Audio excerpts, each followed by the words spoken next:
Bienvenue au Centre hospitalier de Calais. Je suis Caroline Aignan, la directrice de cet établissement qui comporte un plateau technique de haut niveau, un service d'urgence, un service de réanimation, un plateau d'imagerie qui comporte 2 IRM, un IRM de 3 Tesla, un IRM de 1,5 Tesla et 2 scanners.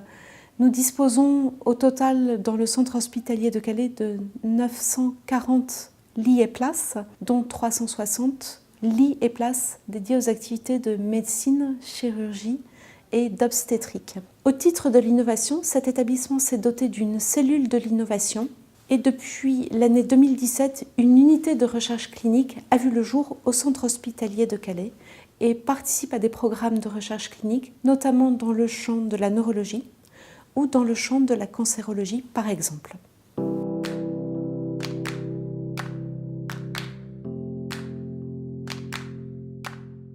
L'un des projets sur lesquels nous aimerions travailler avec vous concerne l'amélioration de la communication avec les patients. Calais est une zone de transit, donc on a beaucoup de patients européens, de patients anglais, de patients du Moyen-Orient et d'Afrique du Nord, avec lesquels la communication en français n'est pas toujours possible et qui parlent tout un tas de langues et nous n'avons pas toujours des ressources d'interprétariat en interne.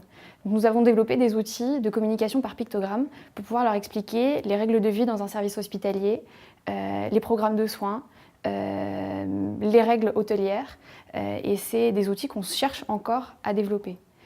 On a également des patients en situation de handicap, notamment de handicap mental, pour lesquels on a développé des outils de communication faciles à lire et à comprendre, et donc notamment par l'usage de pictogrammes. Et là encore, c'est des outils qu'on aimerait pouvoir développer. Et puis on a enfin des patients pédiatriques, des enfants, des jeunes enfants, avec lesquels là encore il faut trouver des outils de communication plus simplifiés sous forme de pictogrammes. Et donc on aimerait pouvoir développer un outil informatique qu'on pourrait utiliser sur des tablettes, des téléphones ou sur les terminaux multimédia qui sont disponibles dans toutes les chambres afin de pouvoir communiquer par pictogramme sur les règles à l'hôpital, sur les soins, sur l'évaluation de la douleur, sur le traitement des patients, sur l'éducation thérapeutique.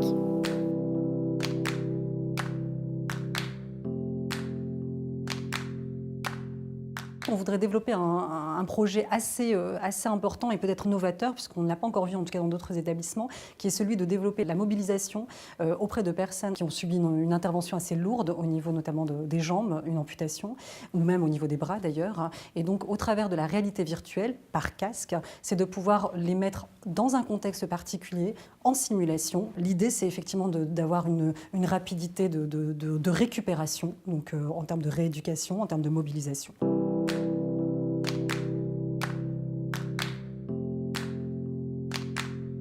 2 projets m'intéressent particulièrement.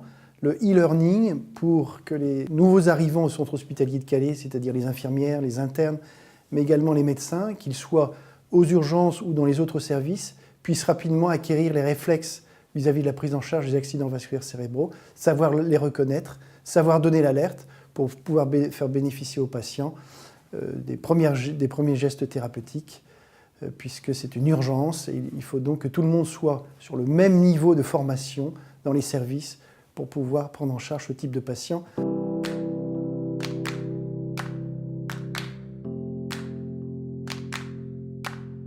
Le deuxième est d'essayer de créer une application qui est destinée là aux patients qui ont déjà eu un accident vasculaire cérébral.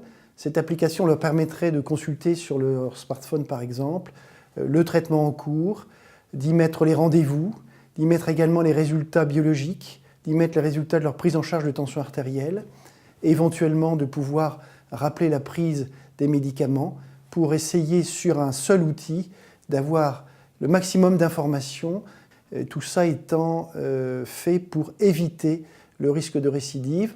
On connaît également la faible observance thérapeutique des patients. On est d'ailleurs surpris souvent de se rendre compte que finalement le traitement antihypertenseur n'est pas régulièrement pris.